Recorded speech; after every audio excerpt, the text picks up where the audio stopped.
Welcome to Escaping Purgatory, a podcast where we rewatch Supernatural, then talk it through in the hopes we can finally escape this show. Join us each week, leave comments on upcoming episodes, and together we can escape Supernatural Purgatory. Hello. Hello. Wow. Well, this episode existed to be dramatic. What? I don't want anybody to ever describe me as a woman being dramatic after watching this. Honestly, and that James guy, whatever his name is, I want to call him James Franco. I know that's not his name, but Frampton. Yeah. Ugh. Just get over yourself, man. Just get over yourself. I honestly, this felt like watching a different show. Yes. They were like guest starring on. Yes, it did. Oh my god, that's actually the best way to describe this. Because honestly, like, okay, we'll talk about it's season 8, episode 15, Man's Best Friends with Benefits, which written by Brad Buckner and Eugene Ross Lemming and directed by John Showalter. Usually John Showalter's stuff is like really good. This was just, he had nothing to work with. He had no action. Like, he was really good with action. This was just tough. It was. But like the whole, this guy saved their life once, and like we're supposed to know who he is and care about this guy because it felt like a backdoor pilot. Yeah, it did. It totally did. And like we're gonna go follow the adventures of a detective and his familiar. Yeah. Like, no, I'm good. Yeah, it wasn't compelling at all. I don't know. The aesthetics of this episode reminded me of Sabrina, but the new Sabrina. I haven't seen it. No. Oh, it's a shame because there's a nightclub in this that I swear is like the exact set from Sabrina. And it's the same. It's like a nightclub for witches. So I was just like, wait, what show am I watching? I don't know. I didn't really enjoy this episode. I thought it was, in all honesty, a little boring. Yep. The idea wasn't even that compelling because they didn't actually. So this guy that they go and see is a witch, and he supposedly uses his powers to solve crimes, but they never show him doing this. No. Nope.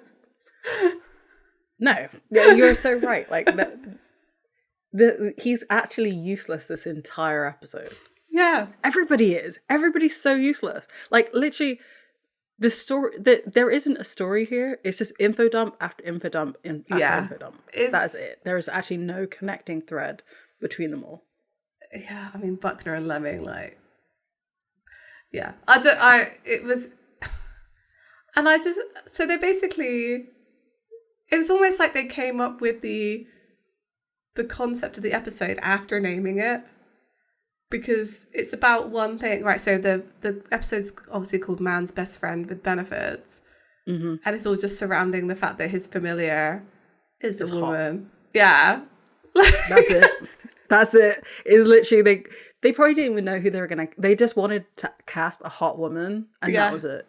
Like, concept art. They did it. Yeah, they did. To be fair to them, they did. I just feel like they just wrote on a post-it note, I want to see a woman in a dog collar, and then just made up an episode around this. I don't understand what. And like, even in the narrative of this season, it didn't even push anything forward. It was just like, they could have had this conversation. So Sam and Dean obviously have just done the first trial, or Sam's done the first trial. Mm-hmm. And Dean's still feeling weird about it. And they talk about it during this episode. It's not really connected to anything that's kind of happening in the episode. Yeah. Mm-hmm. There's a little bit about trust in there, but there's always stuff about trust between them anyway. And then they kind of talk about it at the end. And I'm like, well, they could have talked about this at any other point. They didn't have to do it in this episode. Anywhere else. We could have just not had this. The only good thing about this episode is how awkward Dean is in like 2 or 3 scenes. That was it. Yeah. Everything else about this was just there. Yeah, I agree. I don't know if they're trying to like establish a bit more witch lore. There's a few nods at like Sam in this episode being witchy, which I appreciated. That they kind of, I feel like, yeah, this might have been me just clutching at straws. This might have been it. But like, there are some pointed looks in Sam's direction from witches in this episode. I feel of like, you get it. I just kind of, I thought that was there. But again, this gives me very much me clutching at straws this episode. Also, come on, naming the cat familiar Felipe Le Chat. No one knows French, you know, like they couldn't possibly.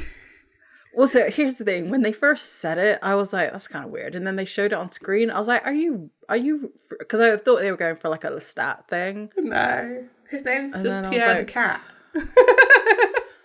Yeah,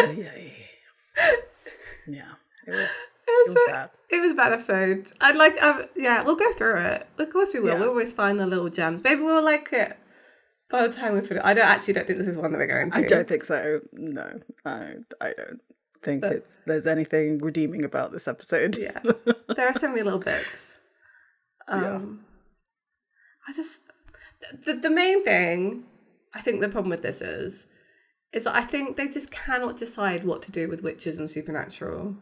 Yeah. Like, they just add so much extra information about witches, like, in this, and the things that they can do, that, like, I'm a bit like, well, what can't they do then? What's the limitations of a witch? Because they seem to have powers that are greater than demons, even though their powers apparently come from demons. Right. But they also have familiars, which are not demons, but they're not explained what familiars are. She explicitly says she's not a shapeshifter. So then, is she just another witch that can turn into an animal? It didn't seem like it. No, it seemed like they're their own thing. Yeah. So they're their own thing. A familiar is a thing, but like, how does that thing come into existence? Is it...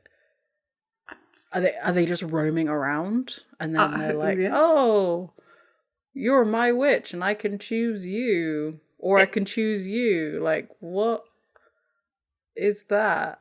It also doesn't matter. They're never mentioned again. Yeah, this is true. Yep. So, like, it's just... I mean, of all the people, you would think Rowena would have a familiar. Exactly. At the same point. Yeah. Exactly what I was going to say. Like, because she's so powerful. She's kind of a pariah, though, I guess, isn't she, in the witch community, Rowena? So maybe not. I don't know. Doesn't mean that she can't have one. Like, she could literally have a pariah, or not even pariah, just something. Yeah, I don't know. Like, who knows? What type of animals are familiars?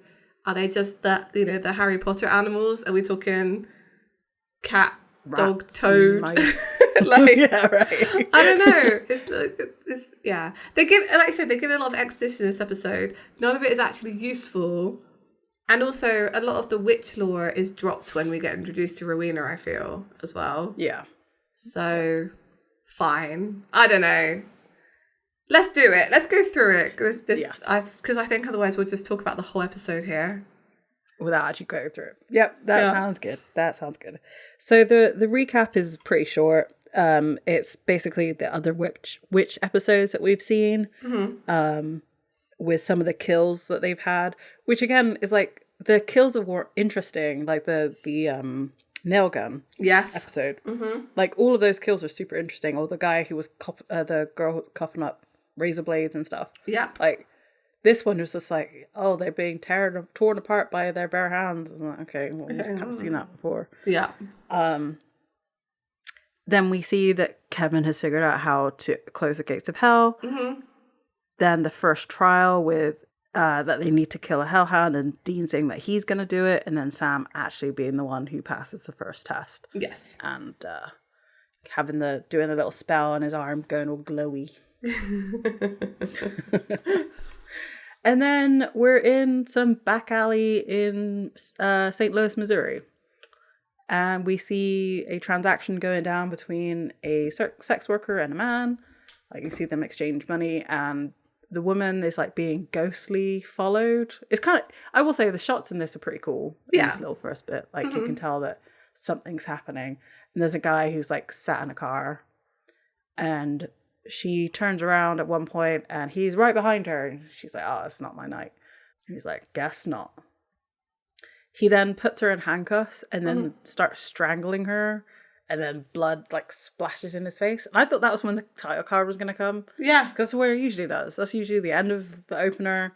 We move on, but no, we cut to the same guy waking up in bed. Yes. I think he has and this might be only because, again, I'm consuming a lot of Star Wars media lately. I think the guy who plays John has a very passing resemblance to Ewan McGregor. Very slight. Like he could be related. Okay, yeah, I can see it. Do you see it? Yeah. I do, thinking about it. The passing is playing quite a lot of heavy lifting with that, but yes, I do see it. And it might just be the hair. It might actually just be the hair. I think it's the hair and eye color. Like if you did a real quick pass over, yeah, you might be like do a double take and then oh no. Oh yeah, for sure. Yeah, because you're not looking out for Mr. McGregor. What I love about this episode too is like if you look at this description of it, like it's on because I watch it through the digital code that I have from my Blu-rays. Mm-hmm. They're like special guest and Christian something. I can't remember what his last name is. Yeah, as if he's like a really well-known actor. I've never seen the guy in his life. And like I looked through his IMDb and I'm like, I've never seen this guy in anything. No. So maybe he's just, just has a passing resemblance. He's a Canadian, well, he's not a Canadian actor, but like he's a guy who's in Canada who gets one episode in lots of different shows. Yeah, that's fair. Which is not a bad I've also never seen. Yeah. Sorry, I talked over you again. No, it's okay. We're both like, get over this and want to talk real fast. It's all good. So sorry. Yes, he wakes up, gets ready in the morning, and he's taking his coffee filter out. Why you would leave that overnight, I don't know, but okay. I don't know. Like, I don't know. Drip coffee is not really a thing here. Yeah, but I can imagine that gets like moldy and nasty. Anyway, I don't want to think about it. He takes the coffee filter out, about to throw it away, and in his bin, he's got a shirt which has got blood all over it. Maybe he did murder that lady. Da da da. And that's when the title card comes. It's like, it's not really, again, because we're supposed to, even at the beginning of this, we're supposed to feel like we know this guy, but like, he's just a dude. Yeah, I genuinely thought we'd like miss something at some points this episode. I was like, wait, am I supposed to know who he is? They talk about him like they know him, like they've known him for years. It's like, you've never mentioned a James Frampton, ever. I also couldn't get a read on how old this guy was. It was really difficult. Like, yeah. Because he looked old, but I don't think he was supposed to be. I think he was supposed to be like Dean's age. Maybe a little bit older than Dean. I'd say 40s. I think he was supposed to be younger than that. You think so? Okay, fine. Because he was also, he was being touted as a lieutenant, like the youngest lieutenant. So like that has to be young. I don't know. I'm really bad at guessing people's ages. Like really bad at, especially celebrities. Yeah. I mean, they have so much work done and photoshopped and all of that. And then you have your real age and your acting age. That whole thing. Right. I can't remember what that's called. There's a name for it. But yeah, I don't know. I didn't care about this guy because I didn't know him. Right. Which, I mean, you don't have to know people to care about them, but his story was also boring. His story was also extremely boring and like kind of weird. Why are you sleeping with your familiar? Why is he a witch? Why is he a witch? Why is he a witch? They're just like, oh yeah, he's a witch now. He wasn't a witch before and we knew him. And then they don't even like really dig into that. Isn't there like some sort of comic? Well, I'm sure there is. There's comics of every kind of genre, but like of like a detective who's also a witch or does like paranormal work. Like, but he's not even, he doesn't even do that. He literally uses his witchy powers to solve homicides. And that is it. Which is it's a good thing. I'm not saying it's, we want to find the killers out there. Yeah. But like you said, we don't know any of the cases he's closed. Nope. the background information on this episode is missing. And the thing is, this episode has so much in it. Yeah. That I don't even know where you'd put any of it in. You know? They could have, like, endeared us to him slightly and be like, oh, yeah, he's a witch now, but he's... And then they do say, like, he's using his powers to solve crimes. But, like, give us one crime he solved. Like, oh, yeah, he used it to find a missing child or something. Be like, oh, that's a nice thing that he used his powers for. Maybe he's not a bad guy. Right. They just needed some context to something. Exactly. Yeah. Anyway. So, we go to the Sleepy Lodge Motel, which I really like that if I had a motel, it would definitely have the word sleepy in it somewhere. Oh, yeah. Like, oh, the sleepy possum. Sleepy possums. That'd be so cute. And you could have a little flashing neon possum sign. Yeah. With their little possum babies. Oh.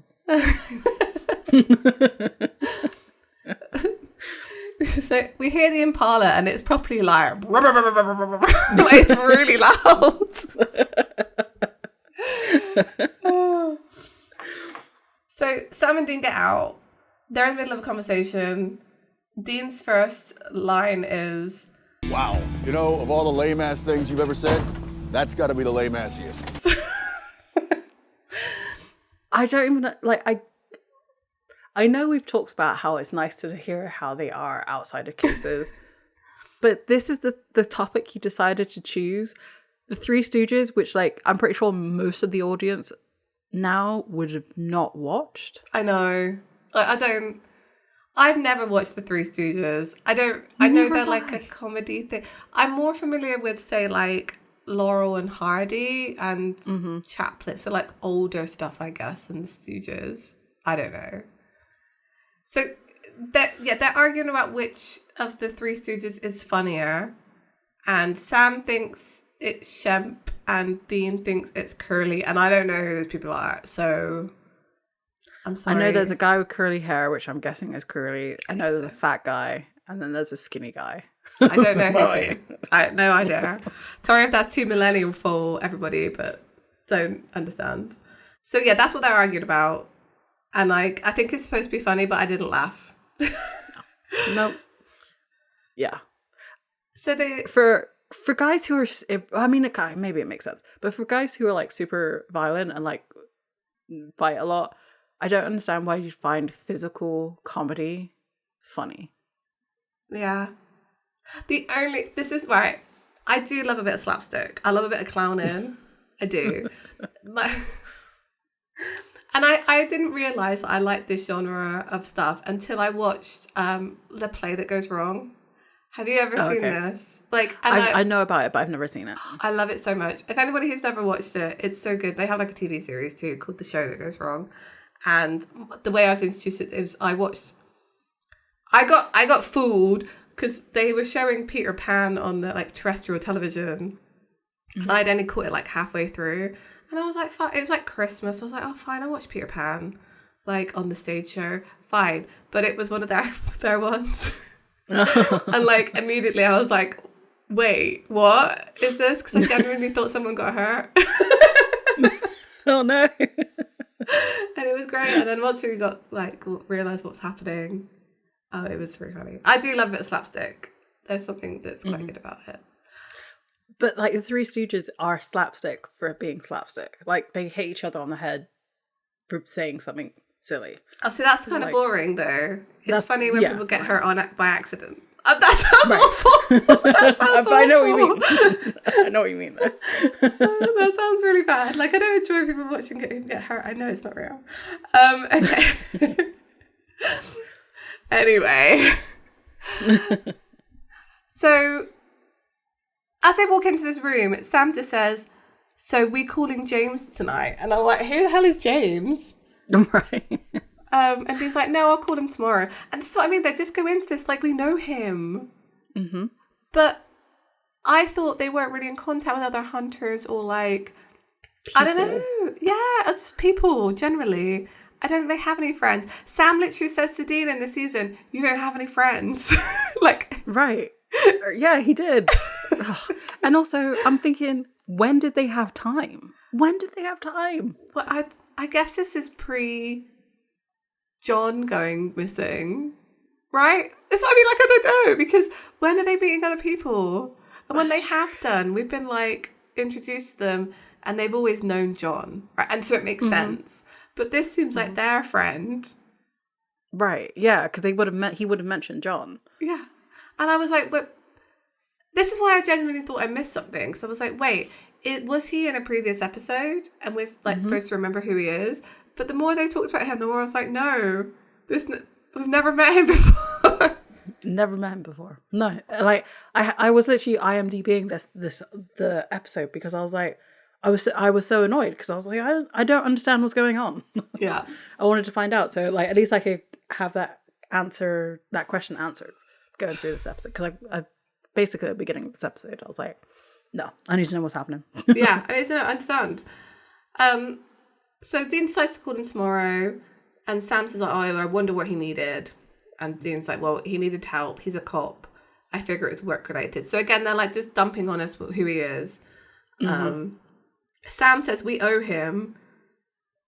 And this is what I mean, like, I'm going to keep saying it. Did I miss something? Because Dean says the guy saved our lives once. And I was like, when? And then they don't explain how he saved their lives. Never. Yeah. Like, we're just supposed to assume it was on a case. But then, because Sam even questions it. No, wait. So Dean says the guy saved our lives once, Sammy. I mean, it's not like the guy, and Sam says saved our lives. Like, why are we having an in-joke in a TV show? Okay, fine. I wish you could see Amy's face because she looks so distressed right now. It's bad storytelling. It's bad. So Dean goes out for beer. Sam doesn't want any. And then Dean's making a big deal out of the fact that he doesn't want a beer. Basically, is what's happening here.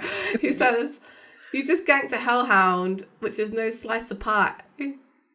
Oh no, because Sam says I'm good to not wanting beer. And then Dean's like making it serious and says, are you sure you're good? Are you sure you're good? Because Sam killed a hellhound. There's stuff coming on up ahead, and Dean wants to make sure Sam's okay, and Sam's like, I'm fine, it's all good. And then Dean's like, well, we could go find another hellhound, I could take it on.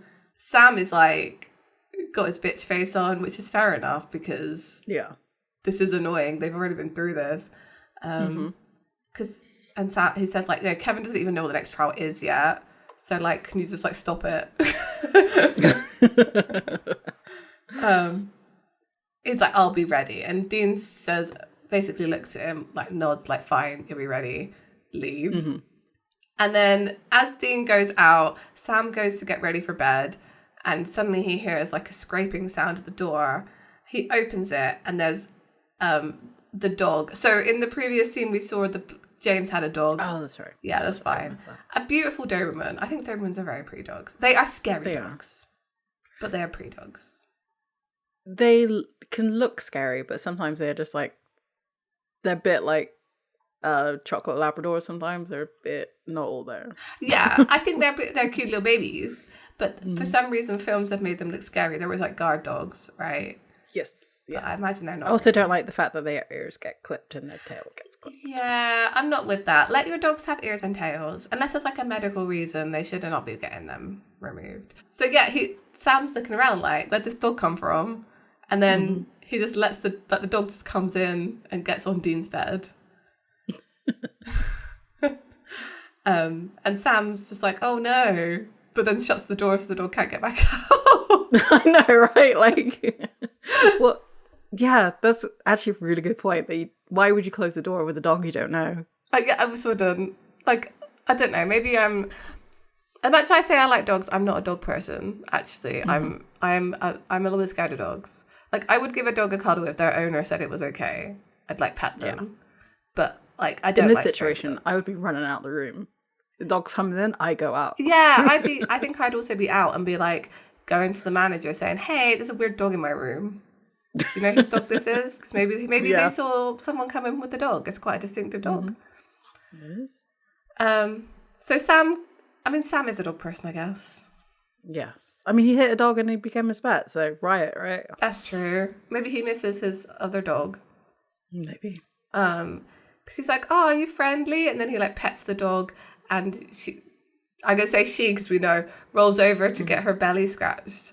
And Sam is, to be fair, Sam is pretty cute in this scene. He's like, oh yeah, what a good dog.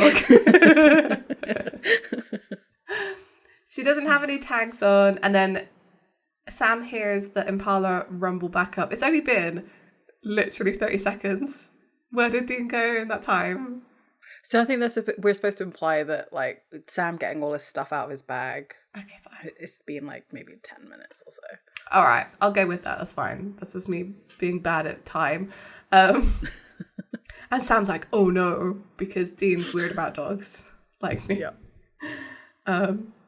So as Dean walks in or walks up to the hotel room, Sam walks out and is like, hey, trying to hide what's inside. And he just really quickly does this whole... I did like this bit. This was funny. Yeah. Okay. Before you get pissed off, look, I just want you to know this isn't my fault. She just showed up at the door, okay?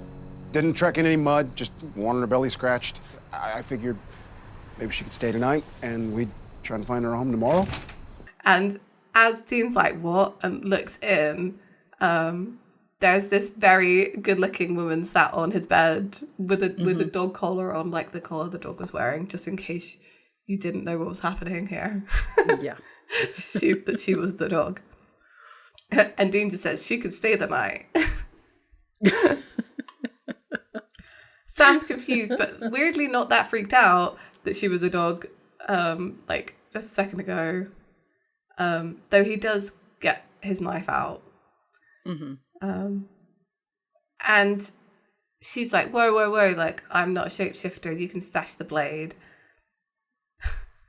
Dean walks in quite casually, just like puts the stuff down that he was buying, which I thought was really funny, just like, yeah, whatever, what's going on here, I don't know. I mean, the fact a human or a dog turned into a human apparently doesn't faze him anymore. Oh, this is it, because like, she's pretty.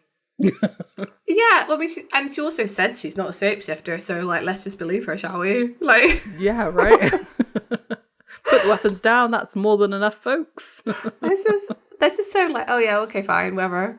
They're not on guard at all, really. Nope. So she explains she's a familiar, and Sam fills in the gap saying that she's a companion to a witch, some witches. And they split their time between human and animal form. But the woman explains, I can't remember what her name is. Oh, Portia. That's right. Portia, yeah. I seeing it written down, but I assumed it was like the car. And I don't know why. Yeah. Whenever someone says their name is Portia, I always think it's going to be like the car.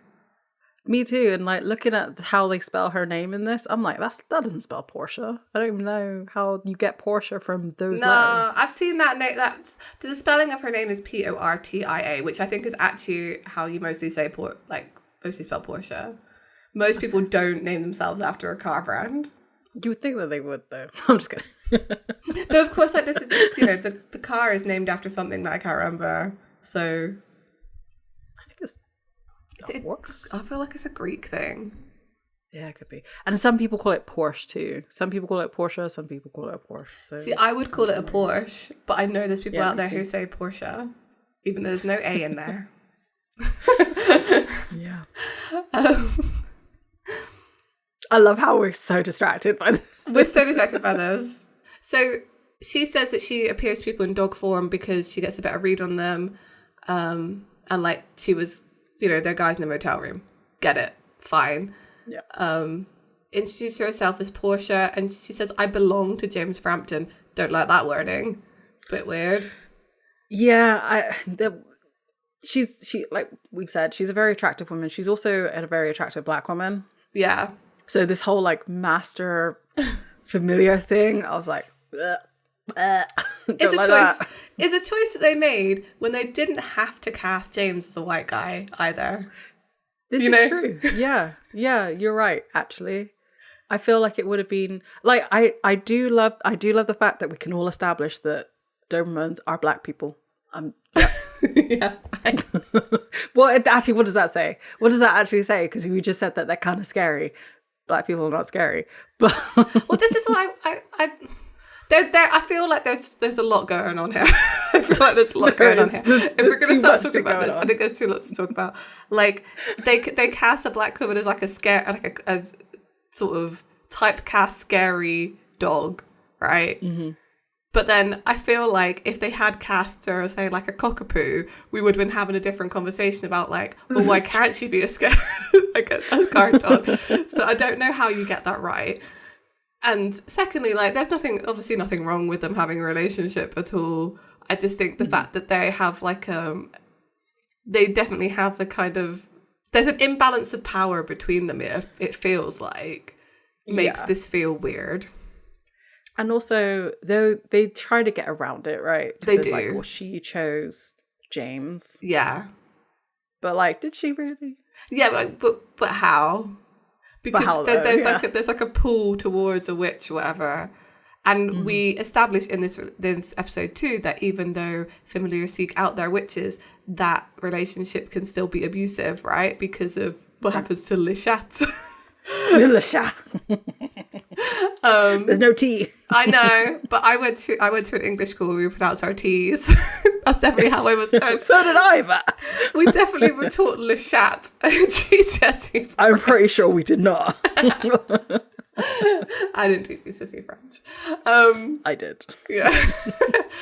So I don't know. It's just maybe they didn't need to write this episode. Is all I'm trying to say. I think. Yeah, I agree. I think that's where we're at. I don't even know what the rewrite of this would be, but just better than this. Yeah, I think it's ultimately fine. I'm not even. I think this is not the worst thing about this episode. Is their relationship? Yeah, true. Right. So Dean's like, wait, that means James is a witch, and she's like, yeah. And she says that he wasn't when they met him. But that last case you worked on him with... Oh, no, they do explain it. Sam says it was a lunatic alchemist. But we haven't seen an alchemist before. Have we seen an alchemist before? I don't think we have. I guess it's another type of witch. Maybe they have, like, different factions. And I'm making stuff up now. I don't know. But then why would you become a witch if you saw a crazy witch? I don't... whatever. Because she said he wanted to learn more about that world and then became a witch. And Dean's like, James the cop became a witch because of us. And then he laughs about it. The laugh is a nervous laugh because Portia has come closer to them and she says to him, you don't like dogs, do you? Which is very true. And Dean just goes... He doesn't. Sam asks about James being a cop and she explains that he's a homicide detective now, using his powers. That he wants them to help him because he's been having headaches, screaming sounds in his ears, nightmares. He's not able to sleep. And it's like he's having a breakdown and he wants some help. And Dean says, well, we're not real fans of witches. Mm-hmm. And Portia's like intimidating him. I appreciate her for this. She's fully like in his face, like, I'm clearly making you uncomfortable, so I'm going to use this to my advantage. So she says to him, like, James is a cop with a spotless record. He's used his skills for nothing but good. So why don't you lose the ignorant bigotry for maybe 2 seconds and give him a shot? And Dean just says to Sam, that was incredibly hot. Why would you say that to someone standing next? Okay, fine. Sam says it was pretty hot. And Portia just looks at them both like, what? Who are you? Like, what? Like, why am I even in contact with you fools? Yeah. They are very forward with her, I feel, in this. It's kind of weird, like, I don't know. They definitely have the way that they're written is kind of like an Andrew Dabb way that they're being written, in that, like, they're just these 2 horny guys and there's a pretty woman in the room. I kind of hate that. I don't know. I don't even know how to react to that. Like, I'm trying to be intimidating here and it's almost like they take the power back from that. That's what I don't like about it, I think. of like you making it sexual when actually For no reason. for no reason. I don't like when guys do that, and then to see them do does? it, I'm like, why would you do this? This is a serious situation. He's been told your friend is a witch, and he's in trouble. He supposedly saved your lives previously, and now someone who's connected to him has said, yeah, he's in trouble, he needs your help. And you're like making sexual jokes at kind of her, not even like, it's not even at her expense. It's just like, there's It's in power. her face. Yeah. Had she not been in the room when they said this, maybe I would let it slide. But the fact you say it to her face after she's made a very decent point, Yeah. it's disrespectful. It's disrespectful. It's disrespectful. Yeah. Like, and the thing is, this is why I don't like these things written by guys sometimes. Like, I'm blaming the writers for this. Of like, they write this like the woman would be into it, but it would immediately piss me off. And I just You would have got slapped in the face. Yeah, I'm like, I just feel close like you enough. just don't understand these types of dynamics. It really annoys me. Yeah. So they go to this club that I think it looks like the club from Sabrina, which we just did an extensive Google search on this that we're going to cut out because this was supposed to be screaming at my computer. But it was run by Dorian Gray in Sabrina, The Chilling Adventures of Sabrina. Mm-hmm. And it was called Dorian's Grey Room, which is a terrible name. Actually, Yeah. I think it looks like it. I do. It's just a dark room. Like It really is. It's a dark, like, it's not even the same color scheme. Theirs is red. This is yellow. it's fine. It looks the same. It's the same idea. Okay. Okay, that's fine. I'll give it to you. Yeah. It's a witch club. It made me think of it. They see people doing witch stuff, like moving chess pieces with their mind, even though that's easily achieved with magnets. Like, I want to do that now. I want to set up a club where you can play like I don't know how they call it, chess, but just by moving the magnets. It makes it look like you're playing with your mind. People would love that. Oh, yeah. Yep. So, yes. What's happening? They literally just walked into the club. We're good. We're right at the beginning. James is in the club. Sam and Dean is not in the club. They are not in the club. It's just James.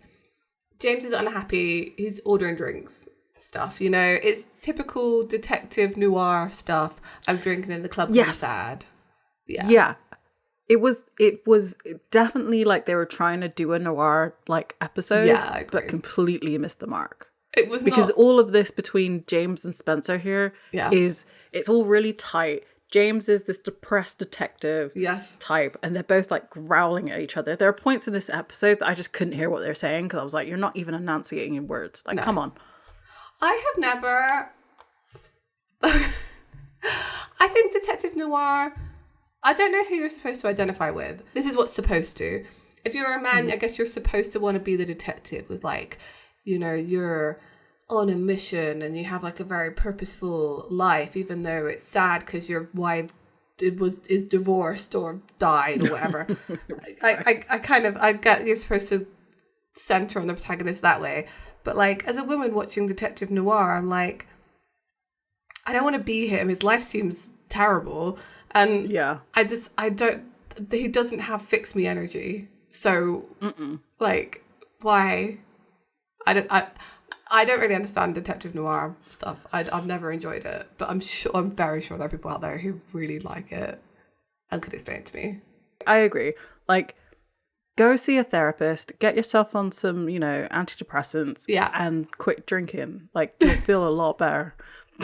I started playing Disco Elysium, and I feel like this might answer a lot of my questions about detective noir, like genre generally. Actually, saying that, there's one noir film that I really love, and that's Sin City, but that's because it's like multiple stories, and like the styling of that movie is just really just something else. So good. Those movies are kind of good as well. I agree. I don't know, It's fine. We all have our genres that we like and don't like. So yeah, he's talking to this guy, and that he's basically like bemoaning the fact that he's having a hard time. His dreams, they're like torture. Oh my god. Calm down. Honestly, like The brooding intensifies. And he even, like, the guy is saying, oh, you should go get some help. And he's like, there's no medicine for this. It's so cliche. This is why it felt like, a detective noir the thing is, like, thing. again, we don't see how bad it is, right? No. Like, we don't... The only time we see the injuries to the woman at the beginning of the episode is right at the end. Yeah. As far as we know, it's not real. So... Right. I know he found the bloody shirt, but that I immediately thought, well, that seems like someone messing with him. Mm-hmm. Yeah. Like, why would you put it in the bin? Of all places. You're a detective. Oh, you should know detective stuff. Yeah. So this guy is called Spencer that he's talking to. And again, he's just saying, maybe you've just taken on too much. Like, you don't see a lot of cops around here, do you? Like, life in this realm is life on the fringe, and we don't fit. He says, how do you reconcile what you are with what you do? Which is supposed to be really profound, but it's like, I'm sure you can be a witch as a cop. Like, I don't understand. I guess maybe he knows witches who murder people, but like, murder's bad whether you're a witch or not a witch. Like, I don't... Right, and it seems like James doesn't do the, like, witchy things. As in, like, he's not, I don't know, killing chickens or whatever, to get... I don't know what to do. That's what I mean. Like, they say, oh yeah, this it's not compatible to be a cop and a witch, but like, why? Why? Give us one example. Anyway, James changes the subject and said he doesn't know where Portia is and that he feels like he's pushing her away. So, back at the motel, they're talking about Dean is talking about these dreams that James is having, the fact that he thinks they're real and that he's actually killing people. Portia's like, yeah. And that he started blocking her. So, she drops to lore. So, familiars and masters can communicate telepathically, but he's now shut her out. Yeah. And Sam says, maybe there's something he doesn't want you to see. And I'm like, no, duh. But like, literally just before this, the scene right before this, the last line before this was like, I think I'm pushing her away. He's blocking me out. Yeah. Like, does he not realize he's doing it? But like, Maybe. that's not explained in this episode. Yeah, maybe Like, he is doesn't... that part of the spell? I guess so. Maybe he doesn't know that he's blocking her. I think he does know. I think she would have said so. Right. Like, hey, why are you blocking me? Like, miscommunication is believable to a point. Yeah, especially when you're supposed to have this psychic connection, though. Yeah. Where you could literally be like, hey, I can't hear your thoughts anymore. Be like, oh, right, yeah, my bad. I'm blocking you. Are you doing it on purpose or is it an accident? Yeah, exactly. This is like, it's such a casual conversation. So she's like, oh, well, he can't go to the police. He doesn't trust other witches. And Dean says, but he trusts us. Like, we're the last people that somebody like James needs to be telling his troubles to. And she explains that contacting them was her idea. She sent them the text under James's name. And so he doesn't actually know that they're there. Mm-hmm. Sam's like, oh, why is this so complicated? Why are we in this episode? Yeah. So from them, we cut to a blind man walking through the park on a sidewalk using his cane, putting it from side to side. And there's someone rustling around. And then James kills him. That's pretty much all that happens. James kills this guy. And we go back to James's house. Oh no, he wakes up as he did before, like in bed after killing this guy or thinking that he killed this guy. At their house, Portia and James are back together, but they're arguing. Clearly, she's told him about the fact that Sam and Dean are here and he's not happy about it. And we see Dean and Sam sitting and listening to this argument is super awkward. It's so awkward. It's so funny. I kind of love that level of awkwardness. I don't know. I quite like, sounds awful. I love hearing other people's arguments. Yes. Me too. Me too. I would lapping this up. Yeah. Yeah. Because one, I'm glad it's not me. Like, I'm glad I'm not having a public argument. And two, like, yeah, tell me your gossip. Give me the tea. What's going on? I want to take sides. So yeah, they're still arguing, and then Portia turns back into a dog and like looks at them. This dog actor, amazing. Yes. Really good. Love you, dog actor. 10 out of 10. Best performance of the show. I went to this episode. really interesting, this is again a tangent, went to this really interesting exhibit thing where they had some of the wolves from like Game of Thrones and stuff. And they're people who trained them, and they were showing like how they trained them. So like getting them to like jump up on people and like lunge at the trainers that they had to show how like scary they can get them to look. And then it was so cute because they do it and then they'd sit back down and I was like, was I good? Was I good? Was I a good boy? It's super nice. So Dean waves at Portia, which I thought was quite funny, and she barks. I think it's like a way to be like, look, I'm not afraid of dogs. See? She can sense your fear, Dean. Mm-hmm. That's why he's so uncomfortable around her, because she can see through his like bravado. Yeah. Yeah. We see James coming back in and he's like looking pretty harassed. Who's this? Sam? Dean? Witchcraft, James, really? This is too much energy, Dean, for someone you don't know. But this is what the during this shot where so Dean says like witchcraft, really, and then the camera kind of pans to Sam and he's not really saying anything, and this is why I think they're making nods at Sam being into witchcraft. Oh, okay. Like there's just little like reactionary moments like that where he's like not as bothered as Dean about the whole witchcraft situation. Dean says to James, screw with that stuff, you're gonna fry your wiring like it's drugs or something. Like, yeah, he's been smoking weed and he's like, you shouldn't be doing that, my guy. You're a detective, you should know better. Exactly. Rather than, something like selling your soul to a demon, which I'm not even sure witches do, but is implied. Yeah. Okay. Well, clearly not all witches do that, because Sam can successfully do witchcraft without having ever done that. Well, remember we had that whole discussion of psychics versus witches? Oh, yeah. I can't go back there. I can't go there either, but like, so maybe because of the like, so maybe he had some witchiness in his bloodline and that's why he can do it himself, or psychic like maybe mojo himself. I don't know. I don't know. How do you get your power as a witch? Something to do with demons, but like honestly, who knows? Honestly, actually, okay, let's go back 1 second. So let's call the alchemist a witch, right? Yeah, do it. That's when James meets the witchy community. That's how he gets into the club. Yeah. And that's how he meets Portia. And Portia is the one who's actually giving him his powers. So it's an exchange that way. Oh, it's like a warlock situation. Yeah. Yeah. All right. They do call upon a warlock, and they call him a warlock. So no. But yes, in theory, no, in practice. Borrowing the power, kind of. Yeah. Okay. I'm fine. I like that. Yeah. So Sam changed the subject, asked him to tell him about the dreams, and James explained like it feels very real.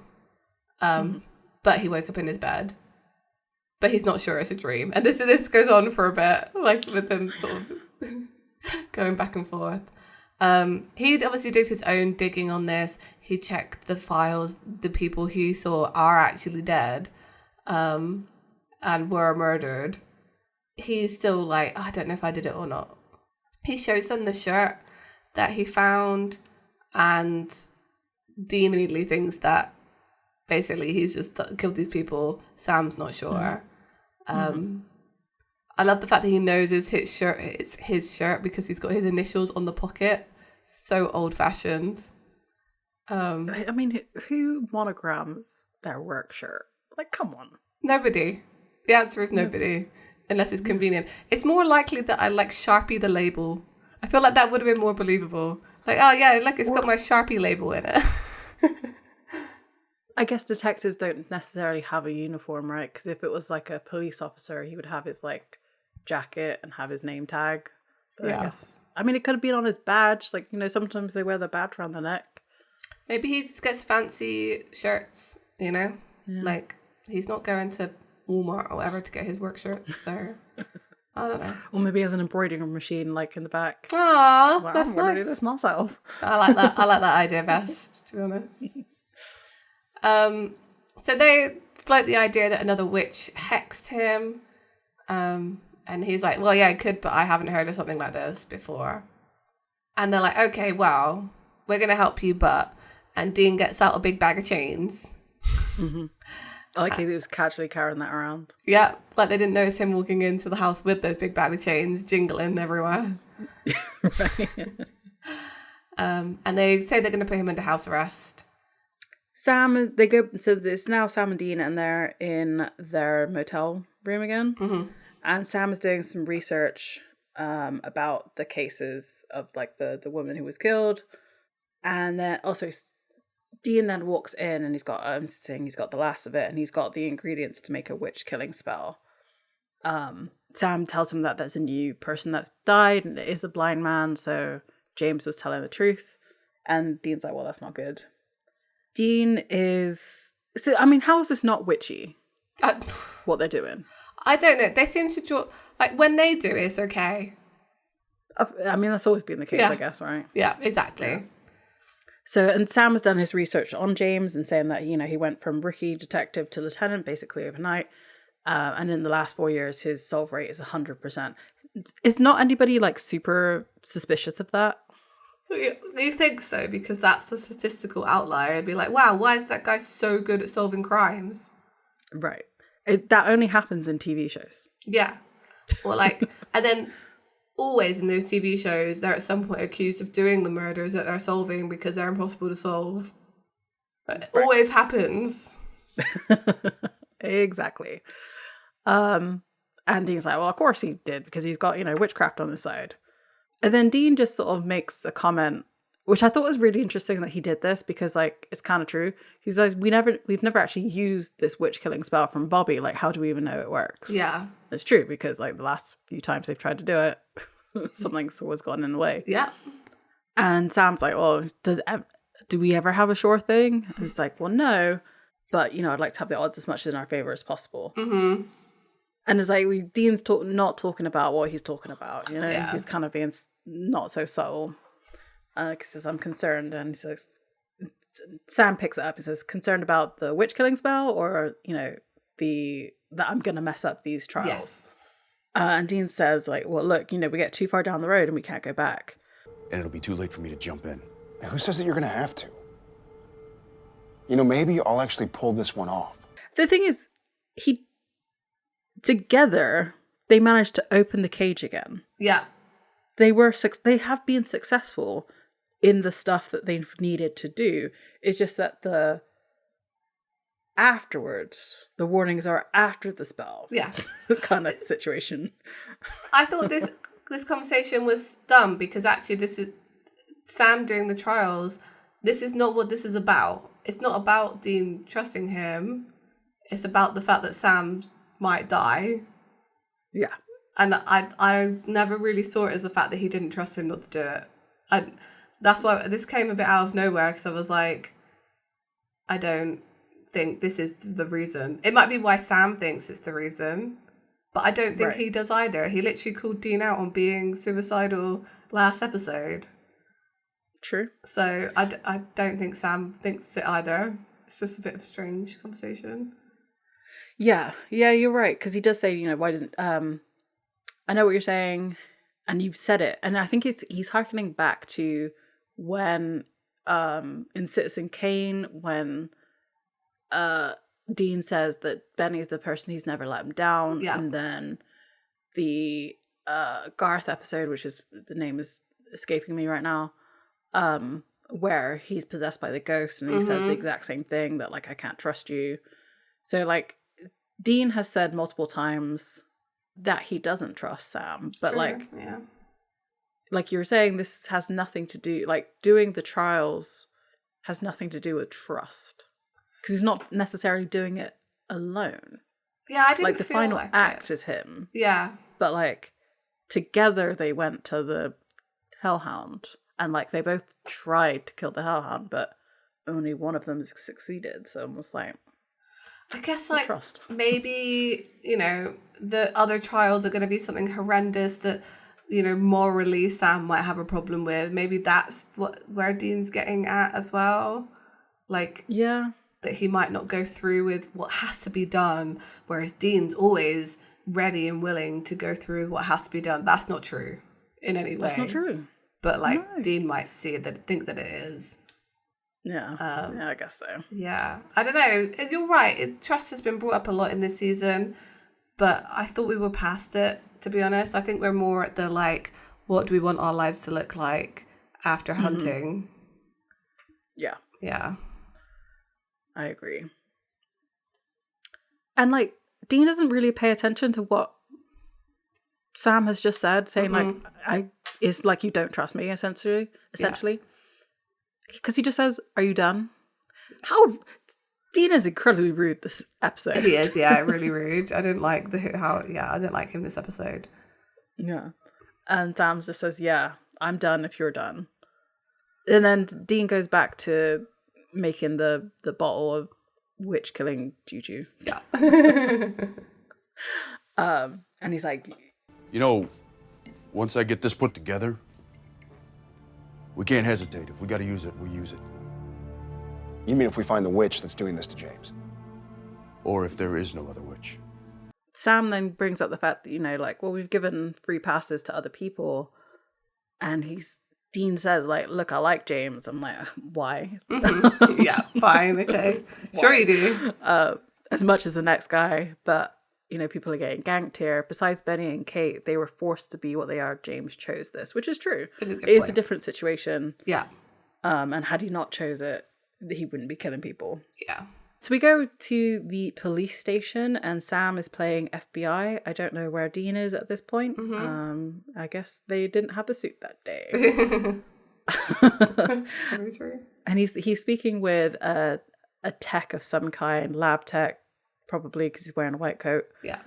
And Sam says the Vicks were torn up pretty bad, and the guy in the coat just says, looked like they were shredded by their bare hands. And he's taking them to I guess the like person in charge of the station. Do they give his title? I don't think so. No, I don't. Just Ed Stoltz. Yeah. That's all his name. He's the lead on the case. And this is Special Agent Keith, Sam.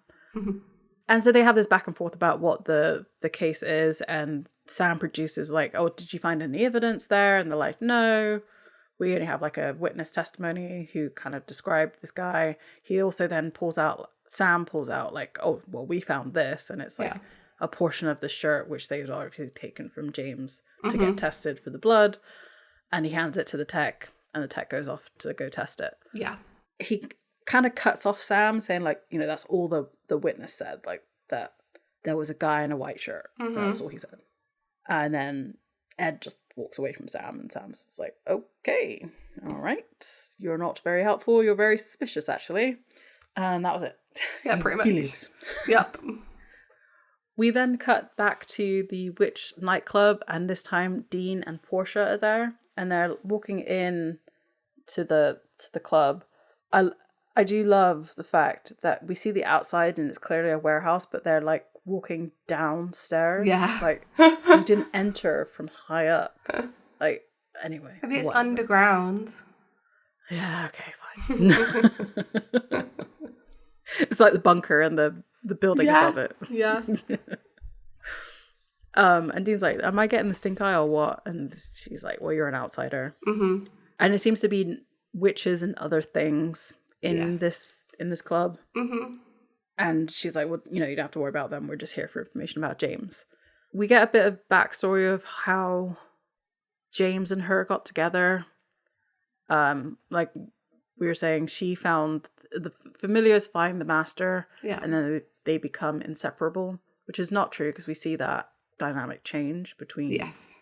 Spencer and Felipe, Mm-hmm. who should not have been a black cat. I'm going to say this now. He was not given black cat energy No. at all. No. I agree. No. I don't even know what type of cat. Like a tabby. Not even ginger. I thought tabby, or no, he was too like, he needed to be more erratic if he was a ginger. Yeah. I think a calico. Yeah, I can see that. Yeah. Yeah. Like a bit chill, but has a bit of a wild streak going on. Mm-hmm. Mm-hmm. Yeah. Anyway, I jumped way ahead of myself here. I was just thinking about it. I was like, this is not Black Cat. It's definitely not Black Cat. Dean makes a comment of like, I guess that's how some people feel about their pets, and Portia gets mad. Oh, yeah. It's like, I'm not James's pet, which is good. I'm glad she stand up for that. Yeah. And Dean just, again, he's really dismissive, really rude, because he just says, well, not all the time.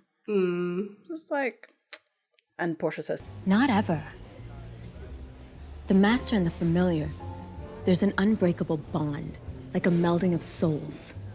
We would die for each other.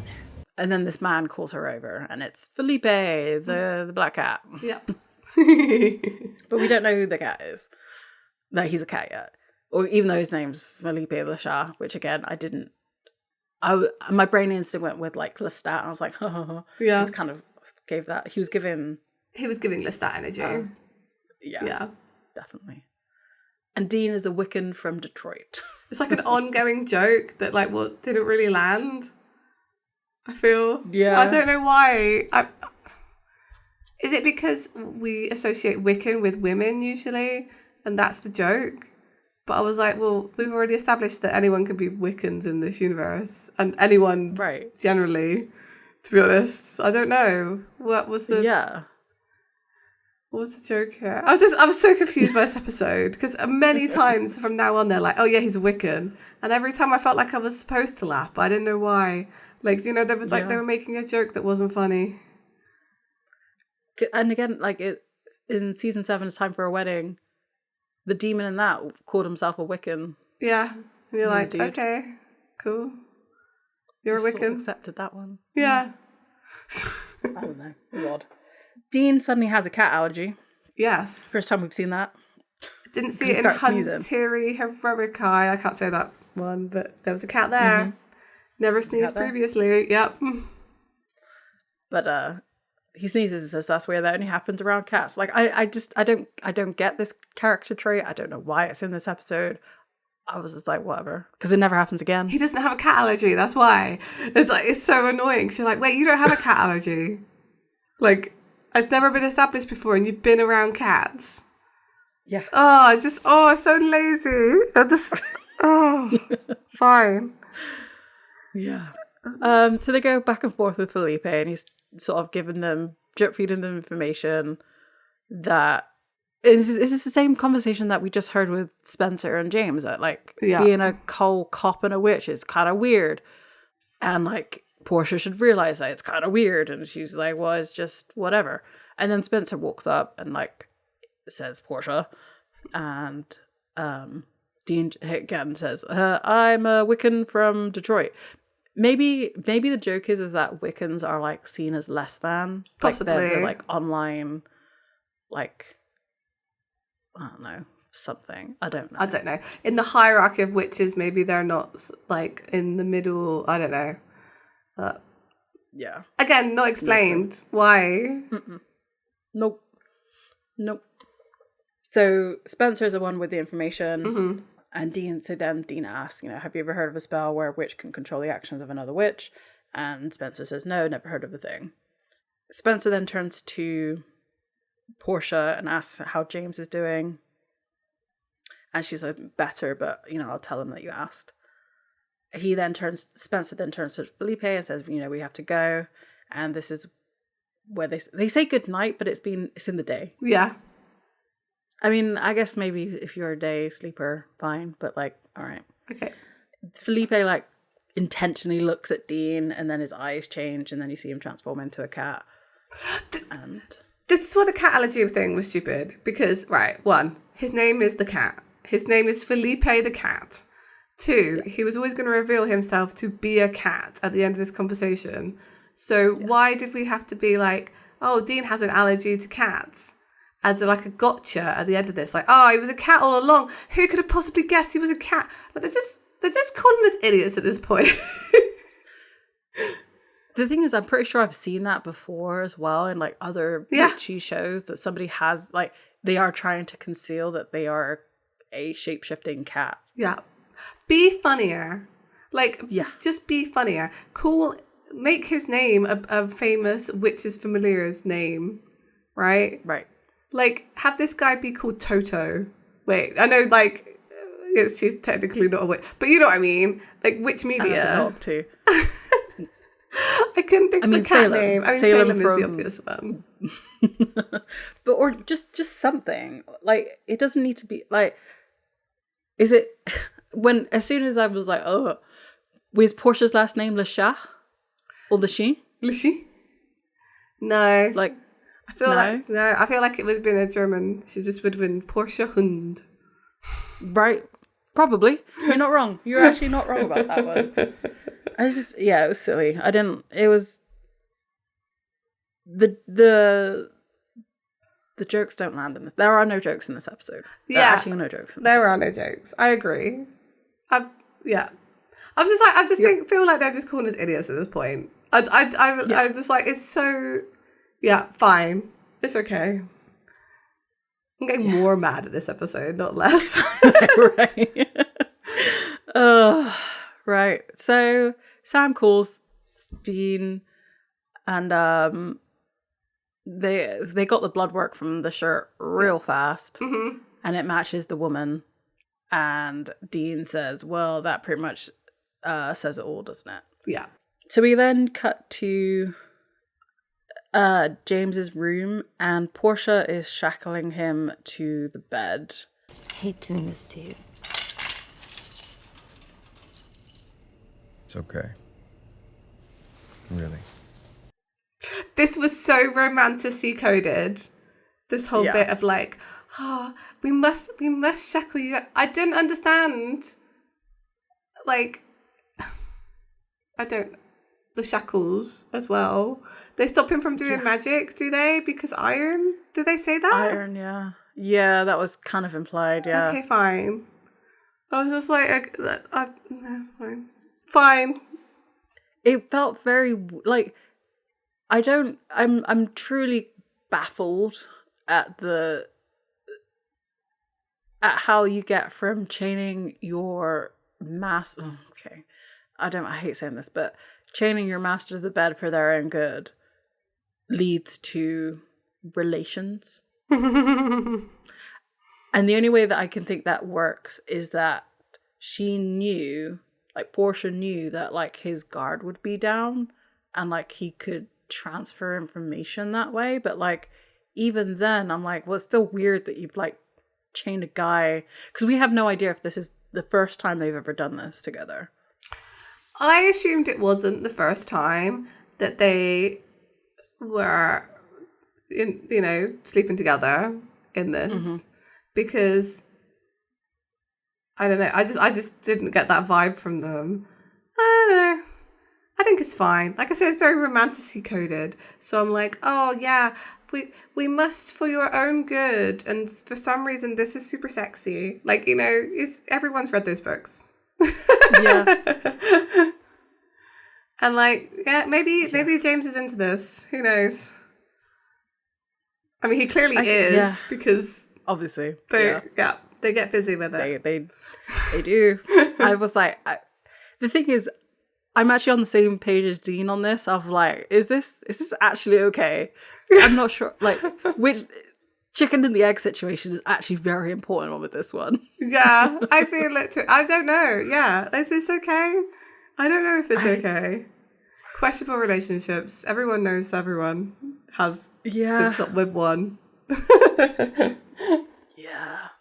I don't know. So anyway, they're getting it on. Yeah. Okay, actually, so, and they don't actually get it completely on though, right? Because the flashes of the murders appear to her Oh yeah, true. as they're like making out. So it's just like, Yeah. but it's also kind of implied that they do, like in the next scene, that she sees these visions and then it's like, all right, I'm gonna carry on. I actually think it's weirder in this situation that she's seeing murders and that she's still like, nah, it's cool, I'm still into it. That's the weirdest bit of the scene. Forget that she's also a dog for some reason. Yeah, I think that's the weirder bit of like, he's clearly opened up the bond between them again. And it looks that's like what gets her going. Yeah, That's what it is. Yeah. It's the emotional intimacy. But to be fair, like you can't do that and then they're like, oh, it looks like I've murdered some people and still being like, oh yeah, it's fine. That's not okay. Yeah. No. Yeah, you're right about that. I get it's dark romantasy, this whole thing. Butler and like, not Lemming really. like need to go read some fairy talk. Yeah, I mean, but the thing is that, okay, I read a lot of dark romance, I will say that. Yeah. Not all of it, some of it's absolute trash. But usually when it's a morally grey person, they're killing for the heroine. So in this case, seeing that he's just murdered random people is not like It's not cool, a man. turn on. Yeah. Yeah. It's not cool, man. So anyway, Yeah. I don't know. So we get all that and I was just like, what the hell's going on? Yes, I agree. We're here. But then we suddenly cut to Sam and Dean breaking in to James's house as if James could get to them. I mean, I guess they're assuming that Portia has actually locked him up, Yeah. right? So that's why they're breaking in quietly I guess so. versus like just walking in. Yeah. Well, I guess if they think that he's doing the murders, like, maybe he knows that, maybe that's why he didn't want them there, because they would stop him from doing murders, so he would find a But way the to iron get was out. supposed to stop them. Yeah, but he might, like, trick his way out, because, I don't know, I think they're just assuming that he's not shackled. Yeah, I guess so. Yeah. So this witch killing spell apparently now is a Molotov cocktail versus Fine. a bowl. Fine. We're okay with that. Yeah. And just as Dean's about to light the cloth end, Portia like comes out of the closet, I think, or the bathroom. I don't know. She comes out of nowhere, I will say. I didn't quite figure out where she was coming out from. Yeah. And she's like, no, Dean, you have to listen to me. It's not James. Yeah. Okay. Yeah. I do. So I looked her up because I wanted to see what other stuff she's been in. Yeah. This is actually her first credited acting role. Really? And you could kind of tell by this line she was delivery. good. This particular line delivery. Okay. Everything else was really, really good. But Yeah. the like, no, felt very drama school. Yeah, no, I can feel that. That's fair. Yeah. So they did. They absolutely did. It was either post coitus or just before Yeah. that the flashes of the murders came to her. Maybe it's just background murder noise, you know? I don't know. Okay. You do Talking you about guys. part Yeah. Yeah, so Portia explains that James and I were close without psychological walls, intimate. And Dean's like, I don't get it. And Sam says they had sex. Just like, Flat out. Dean's like, wow, I didn't expect that. We have an unusual relationship. Familiars aren't supposed to be sexually involved with their witches.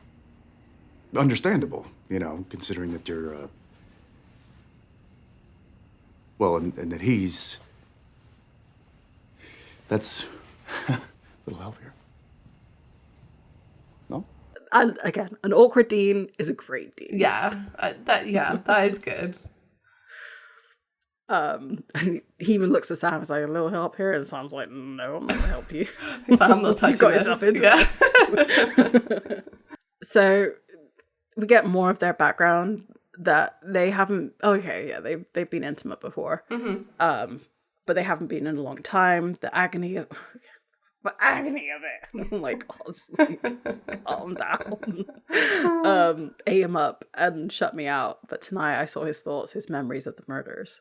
And then she goes on to explain that basically, like, there was no prep, there's no process, there was no, like, anticipation. It was just, like, the murder without context. Yeah. I'm just like, what Okay. is that? That seems very... This is what I mean by it was, like, info dump after info dump. Yeah. Like, It was. I don't understand how you got from... beyond the lazy fact of we were psychically connected, that's why I could see his intent.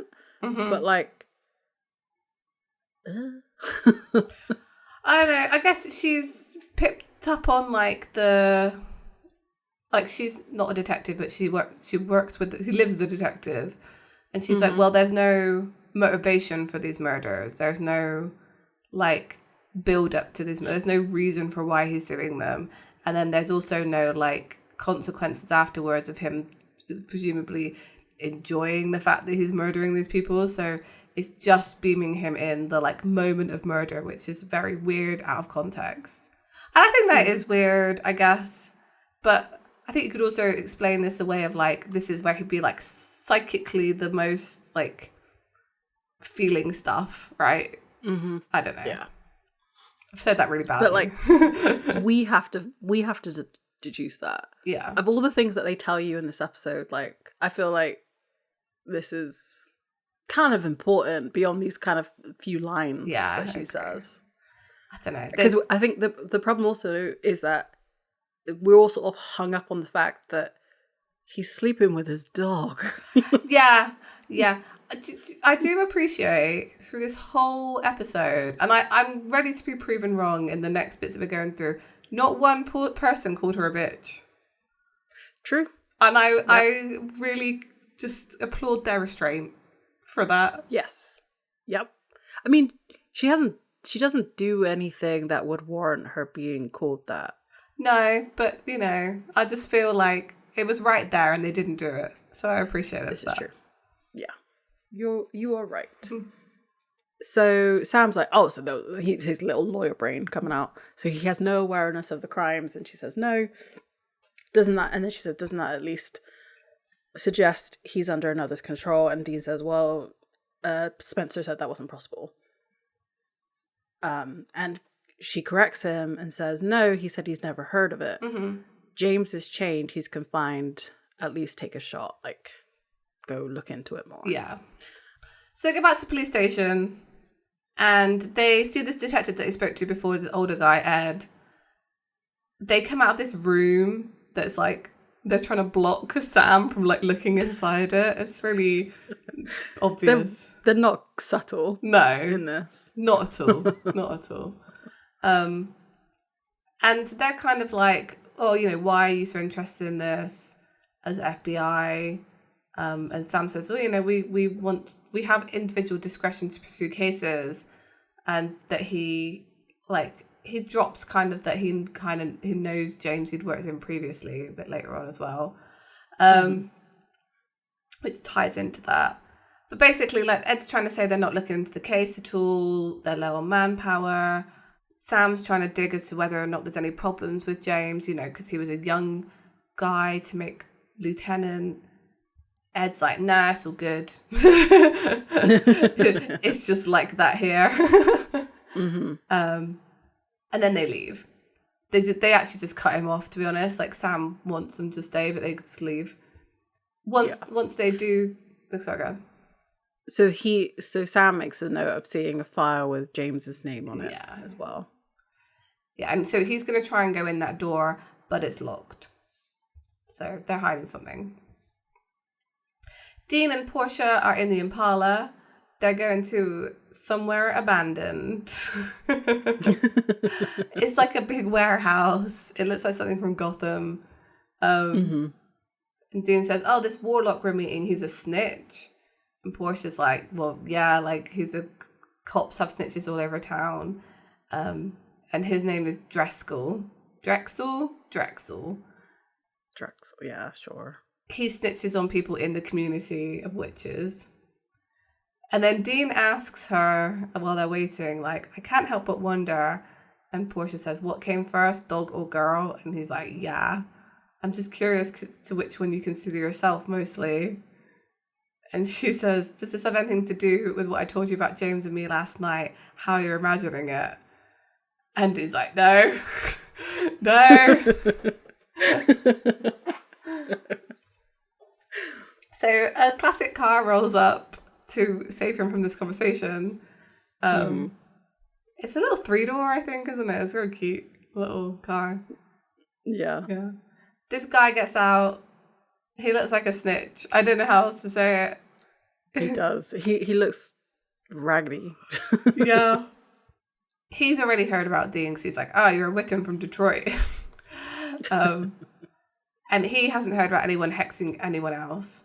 But he has heard lots about James, that he's murdering people, like straight up. Mm-hmm. And he's like, yeah, you know, someone's circulating his rumor that he's set up full kill. And Portia's like, who's circulating the rumor? And Drexel just says, like, well, if the cops get wind of it, arrest James, they find out what he really is, that exposes the rest of us, and you know that can't happen. So they don't get an answer about who's circulating the rumor, but they know that witches will know about it. They're basically planning to kill James. Yeah.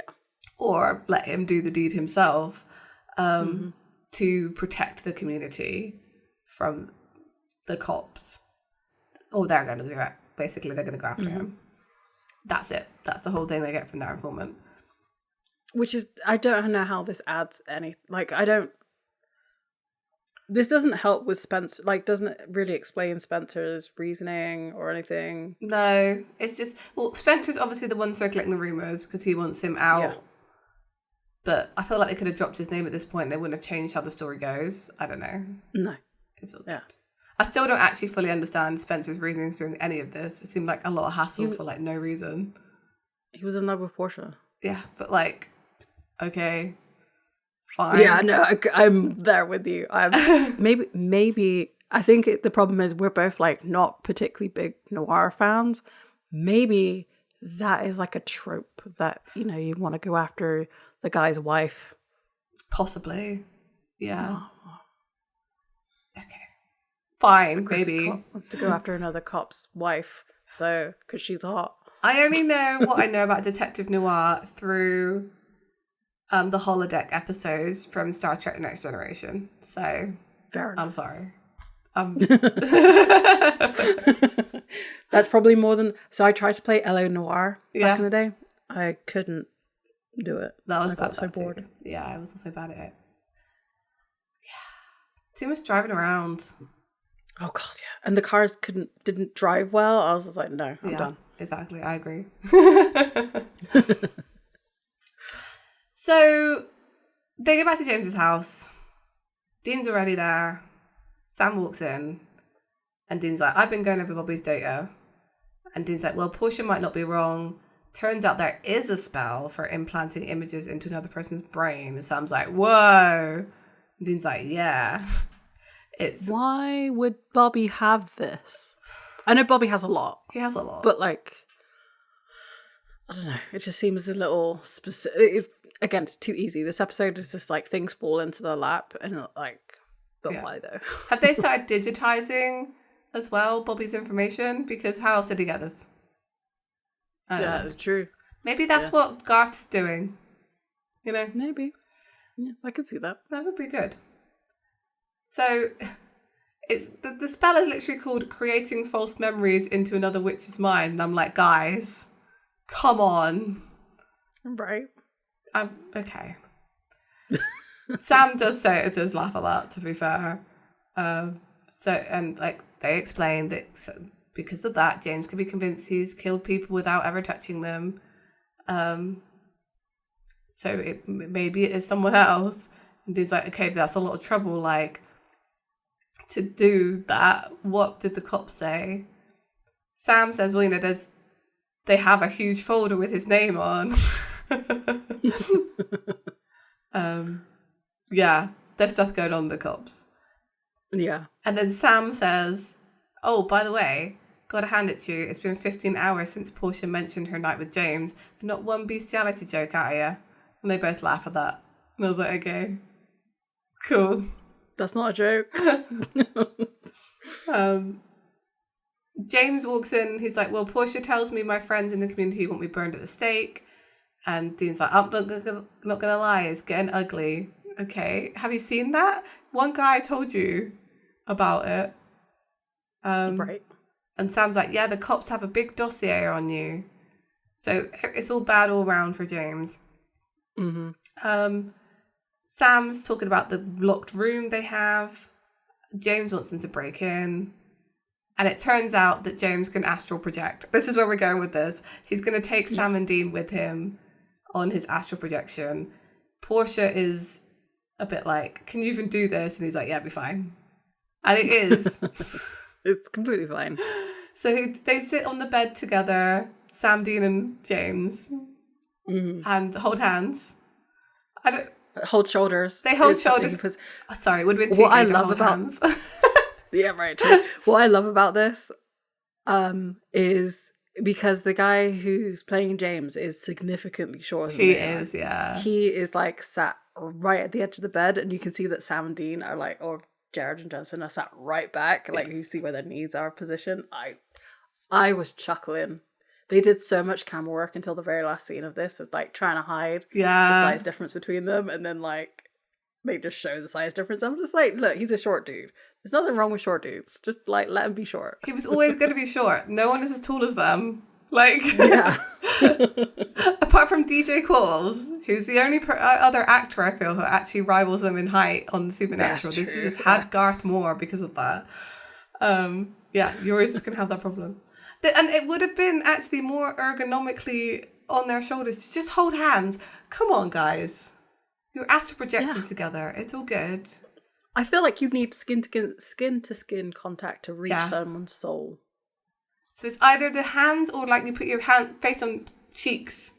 You know, put your hands on their cheeks, and nobody wants that. Okay. So they astral project to this room. They find out that the cop is building a case against James, but they need more proof. But James is like, no, he's got everything. And then they see a name, Philip the cat. That bastard. He gave them the witness statement, basically saying it was James. And like they do have everything. They've got like sketches of his face. Like it's, and you understand why they're keeping this behind lock and key, because they're investigating one of their own. You know. Yeah. So Makes sense. they're actually doing probably a decent job of, you know.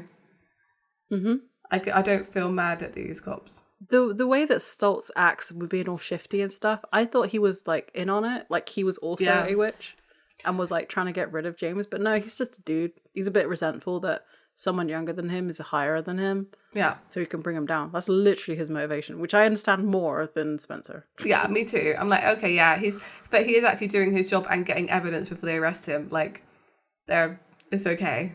This is okay for them to do. So they finish astral projecting, and James is like a bit upset. He's like, I think it's mostly effort and also just being a bit upset about being potentially arrested soon. And they're trying to talk to him like, it's okay, buddy, no worries. And then James just like throws them both across the room, which I thought was really funny. I don't know why. I just thought it was quite good. Yeah. And Portia's like, no, don't do this. And he asks her to leave. Our time together is over. Standing by you is my duty, my choice. Portia, the ceiling is coming down on me. You still have a life. Please. Portia, go. James. Oh! The thing is, I don't understand where this comes from, because she's talked about how this is an unbreakable bond, but apparently it's only one way. Yeah. Because the witches seem to like be okay with just separating that bond. I'm just like, what? So I think also this doesn't help that I recently read Direbound. I don't know if it's a book. And if one of the two pairs, like you're bonded with a direwolf, and if either the wolf die or you die, you both die. Okay. So I'm just like, oh, is that the same kind of rules here? No. No, it's more of a True Blood situation where it's like, as your maker, I release you. That kind of stuff. Yeah. I don't know why. I still love that. It's so good. Oh, I finished watching True Blood. Sounds very romantic, doesn't it? Yeah, it's not. It's not, but it sounds like it might be. I think it's just, I release you. So he tells her to go. The way he tells her to go, I was like, it's like when someone finds a stray dog and then they have to like send them back and they're like, go on, boy, go. And that's how I felt she took it too. Yeah. It was harsh. Yeah. It's James, my guy. You're given too much for what the script has given you. Yeah. Yeah. He tried his best. Yeah. He definitely did. Felipe is talking to a dude at this bar, at the witch bar. Mm-hmm. And I'm not. They're talking about teeth. It's about Invisalign. Yeah. Fair enough. It's just, okay, that's a kind of odd conversation to have. As a familiar, I would have thought you could magic that. Yeah, it's never be too late fair. to get Invisalign. I had Invisalign. Best thing I ever did. Nice. I don't want to do that ever again. My braces were enough. Fair enough. And my teeth are fine. Your teeth are so I fine. don't need Teeth are it. lovely. James comes storming in and like, there's a wrestling move. That's somebody's wrestling move where they like pick them up, choke hold them, choke slam them. Oh, I wouldn't know. Anyway. Yeah, it was, back in the day, I used to watch a little bit of wrestling. Yeah. I feel like it's a big show. But anyway. And he like slams him down onto the bar counter of the bar. And he's like, why are you telling lies about me? It's like, I'm not, I wouldn't. It's like, I saw the evidence room. I saw the police sketch based on the eyewitness account. It's like as if people can't just lie. Like they couldn't have just used his name. Also true, yeah. People could just lied. It's so right about that. It's fine. You're a cop. Like that's not. Yeah. Anyway. Okay. Fine. James like shoos off the other guy that was there. Mm-hmm. But it turns out that Felipe did it because James asks him why. He says, I had no choice. My master made me. And he says, you liar. You're a coward and a liar. Spencer's my friend. Yeah. And he says, it was a direct command. Please don't hurt my face. Yeah. And then suddenly his neck like cracks. It's gross. It's like gross. Yeah. Mm-hmm. It's pretty bad. And then we hear Spencer. This whole time we've given away who the bad guy was, by the way. Like, and I just don't care because this episode's so bad. But Yeah. And Spencer just says, "Oh, he was always spineless," and now he says, "Now, literally." So James turns to him and says, "You were behind this all along." He says, "I humbly accept the credit." And he's like, also Ed. Again, he was making the connection that would make kind of sense. Ed Stoltz put you up to it. He found out you were a witch, tried to blackmail you. You're not using your thinking cap, Jimmy. It was actually crucial that he didn't believe in the occult. I'd say he's built quite a solid case, don't you? And like, men's feelings are actually very, very terrifying. I've been saying this for years. Yeah, because he's like, of course, like, James says he doesn't understand. So of course you don't. Neither of you ever considered my feelings, as if your feelings mean anything to anybody else but you. I know. Sometimes. Honestly. What is this thinking? Yeah, because he goes on to explain that, can you imagine the insult when she chose you? Huh? What insult? What insult? You had a familiar. Yeah, I don't. And you just killed him. I don't understand this. Is she like a really strong familiar? Is there Maybe. is she like the top tier of familiars? I mean, he says I wanted her as my soulmate the moment I saw her. Mm-hmm. So it could just be that she's a pretty woman and he wanted to have a pretty woman instead of a potentially gay dude. Yeah, it's definitely... Philippe is definitely queer-coded, 100%. Yes. Yeah. And James says, well, she was meant to be my familiar. So she was. Like... Yeah. It's so bad. It's so bad. Like, he's like, yeah, when she picked you, I was kind of fine with it, but then you went Edward and Bella, which is like not the same thing. It's Bella and Jacob would be the better. Yeah, I guess so. Yeah, Jacob is the werewolf, and they're soul bonded in some way, right? I've never read Twilight or seen the movies. I've never read it either. There's a thing between them. I think you're right though. But yeah, you broke the code, which is just a made up code that none of us know. Put your passions before the community rules. The arrogance, the entitlement was too much. Your total ruination seemed appropriate. I'm like, guy, there are plenty of hot witches. Just go find one of them. Yeah. This was the whole reason. I couldn't remember his motivation when I sat down to this. I was like, I cannot remember why he cared about James. And I was like, oh wait, yeah. So basically Portia picked someone else, and because they're sleeping together, he's a bit angry about it. Like, this was honestly, that was it. Yeah. And it's just like, I don't understand. So is he saying that because James is also a cop and using his powers in the community, that goes against the rules of of being unseen and you're in a public place? I don't know. But like, we don't know anything about this club. They just seem to sit around and like talk about their teeth. I don't know what this is. I don't know. Like, I'm not sure. Yeah.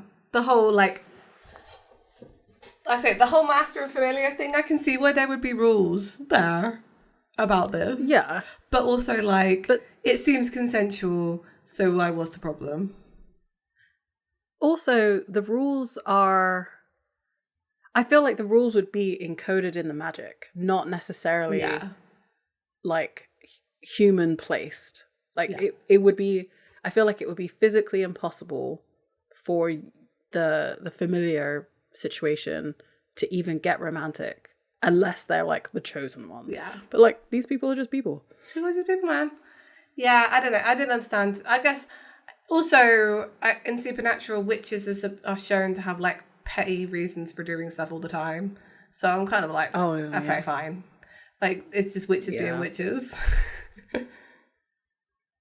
Right. And also there's a whole, is Spencer like super old? Is he about the same age? Like, has he been around for a long time? Like, yeah. Because it seems like he goes through familiars. That's what kind of comes across as, the fact that he could casually kill Felipe. These super rare things that we've never heard of before. Okay, fine. But yeah. Yeah. Because like witches can be super old. Like, you think of Rowena and Spike and Cornelia. I can't remember what their names were in the episode. I can't either, but we know who you mean. Yeah. So suddenly there's footsteps behind them, and Spencer turns around and says, "The Wiccan from Detroit again." Okay, fine, whatever. And Dean gets Spencer to admit that he was the one who killed them. They both fly across the room, and then James starts to attack him, and then like these crappy little fizzle spells. Yeah, pew pew. Like lightning things, energy, whatever. Sam and Dean try to get back up to like do the whole witch bomb, Molotov cocktail thing. Spencer again throws them off, freezes them in place. Sorry, and he says, "It's not only James's head I can get into." And then we somehow go into their memories of very specific things. So we go into Sam's first, and we see him being like falling into the cage. And then we go to Dean, and we see Mary getting killed. And then it goes back to Sam being burned in hell, and then Dean being chained in hell. And I was like, what? I think he's surfacing their worst memories. I think, to keep them immobilized. Okay. All right. Because I'm thinking they've been through a lot, and I'm like, Purgatory was just, last week. Yeah, but hell was worse. We've established this. I feel like Dean kind of enjoyed Purgatory. It was like a little summer camp for him. So true. I think that's what it is. They're just like, yeah, his whole witch situation seems to be memories, so he can bring all their worst memories to the surface. So I don't think he's choosing them particularly, but it's like what they consider their worst memories. That's fair. Okay. Yeah. True. We then come back out and we're seeing that James is like in pain, and it looks like Spencer is winning, and then Portia runs in her dog form and attacks him. And rah, rah, rah, rah. Sam manages to light the end of the whatchamacallit, the Molotov cocktail. Yeah. Recites the words and throws it at Spencer, and he gets encased with smoke, and like it looks really bad. This is still, okay, like, out of all the things that are lazy in this episode, this is also super lazy because they're using Molotov cocktails as the like demon bombs as well at the minute. Right? Oh, that's true. So they just made a witch version of the demon bomb. Yeah. Essentially. Like, where's the ingenuity? Like, I mean, if it works, right? and I guess it kind of makes sense that it works for witches, but you're telling me that like Bobby just had this thing all along that probably would maybe also work on demons too. I'm just surmising because I don't know, they're attached to demons in some way. I don't know. I was just like, are we just gonna do Molotov cocktails now for the rest of the season? Are we not having any more, I don't know, sticks dipped in blood or like I guess not. I mean, they did kind of learn from when they went up against the other two witches with the bowl. It kind of doesn't work. Yeah, I guess so. But even still, it didn't work because they didn't have the right ingredients. Make it look like something Otherwise, cool. it would have worked. Make it a crystal. The demon bombs were crystals when they started. They were like a whole heap of stuff. And now they're just in bottles for some reason. And then I feel like they changed. Transportation. Yeah, I feel like they changed back at some point too. Anyway. Yeah. So, yes, they have. And then Portia goes over to James to make sure he's okay in her human form. And then it goes back to 17. And then Dean just says, well, don't try this at home, kid. Like, hey, kids, don't. I'm like, what? What did that What is even mean? What did that mean? Whatever. So back at the motel, Dean, Sam, Portia, James are all there by their cars. And Portia and James are leaving. Because, you know, he's about to be framed for murder and all the witches hate him in this place, so he's leaving. I feel like it's a good choice, even though Sam's offering them like to help him stay. And Portia's quite happy about it. She's like, yeah, we'll start over, like we're used to it. It's the way it's always been for all of us. I'll miss you. Maybe even you. I like dogs. like a preschooler. Yeah. Portia's like, no, you really don't. And I know this is a whole thing, like, again, addressing the fact that he doesn't like dogs because hellhounds, etc. We just had hellhounds in the last episode. I also feel like they could have made a slight reference to that too, of being like, well, you know, at least you're not a hellhound. I don't know. If they're going to make a reference to this anyway. Aren't hellhounds just Crowley's familiars? I mean, yeah, pretty much. Let's be real. Apart from they don't have like human forms. Yeah, they're where the know bad dogs go. That's what there are no bad dogs. What are you talking about? They're good dogs. They're bad owners. That's where the bad owners go. So the bad owners go, and they become hellhounds. Yeah. What a fitting punishment. Yes, they leave. Portia and James leave. She turns back into a dog again once they're in the car, which is fair enough. So goodbye, Portia and James. Forever. We never see you again. And then Sam and Dean are in the Impala, they're driving. And Dean's like, well, I could have been wrong. And Sam's like, what about James? Like, oh no, it was fine. We were both ready to kill him. That's all good. And Dean's like, no. Back there when Spacer had us, he screwed with my head. I saw Mom when she died, and then some other crap. And Sam's like, yeah, me too. And Dean has this little speech about, you know, looking back at what our family's been through, what everybody's been through, seeing all of that pain, I realised the only way we've made it through is by hanging together. I trust you, Sammy. With this deal, locking those sons of bitches up in the furnace once and for all, it's too important not to. So, if you say you're good, then that's it. I'm with you 100%. How cute, how lovely for them. And it only Oh, took... we already know this. Yeah. It only took visions of hell to realise who once again trusts his brother. But he shouldn't. He shouldn't trust him because Sam's not okay. Not okay. But Sam knows that he can't say he's not okay because it will make Dean want to jump in even more. It's just proving him wrong, right, even. He's proving Dean right. Yeah. What I thought was so funny about this, so Sam's like, I'm good. Coughing up blood like massively in the seat. Dean does not look at him not once. Where he's like having this massive coughing fit. Dean's looking at the road, which is the most out of character in this episode. Because Dean never looks at the road. Never. I mean, even when he's giving his speech, he was looking at him, not the road. Exactly. Like, yeah. No, it was. I do find it funny because there were moments in this episode where Jared kind of sounds like he had a bit of a cold. Yeah. So I was like, oh, they kind of just played into the fact that he's been kind of snotty this episode. Yeah. And that's that episode. I feel like season 8 had to have at least one doozy. I'm going to go out on a limb and say this was worse than Bugs. Oh, yeah. Oh, yeah. It's in the same caliber. Yeah. At least with Bugs, they had a fun story to tell. Yeah. You know? Like, they had something. This was a nothing. Yeah. They probably have some stories about the dog, but like honestly, there's so many dogs in the series that this particular one doesn't really stand out among the rest. No. And this isn't what gets Dean over his fear of dogs either. So nope. It's essentially pointless. Mm-hmm. I don't have anything else to say about this episode. I'm too mad at it. I'm too mad at it for being bad. Because I had to watch this and then I had to come and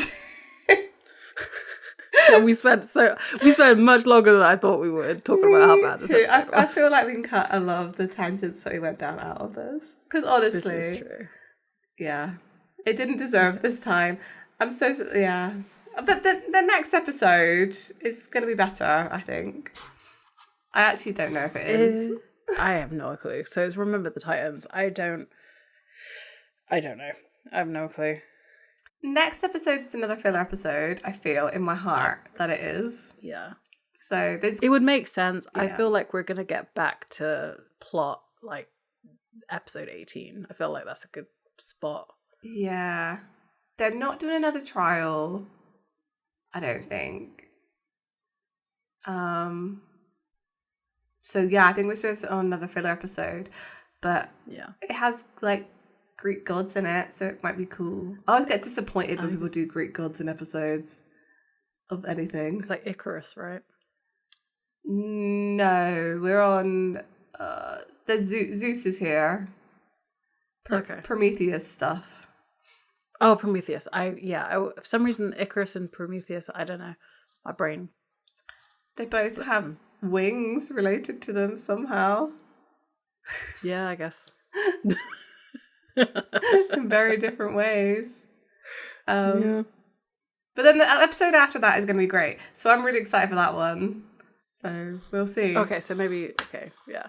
That's close. Oh, I just saw who's in it. Yes. Yes. And look who it's written by. Oh. That could be nice and cryptic for you guys. Yep. Yeah. If you know, you know. I don't know, so I had to look it up. Yeah. Yeah. I'm sorry if this one was a bit too much of us complaining about stuff.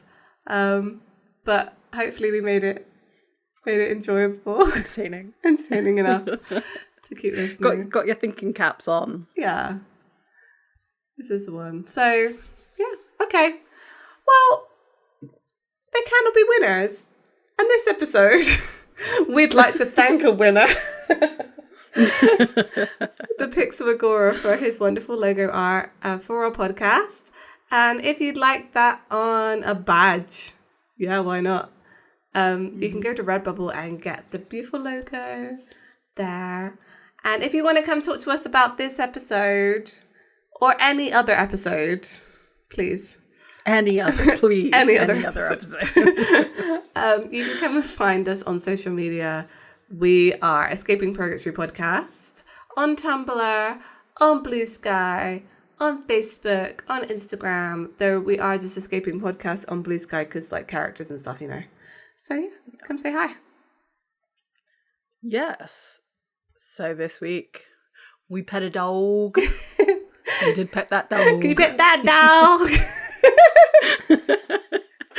And hopefully next week we can find our way out. I regret everything about that. Bye.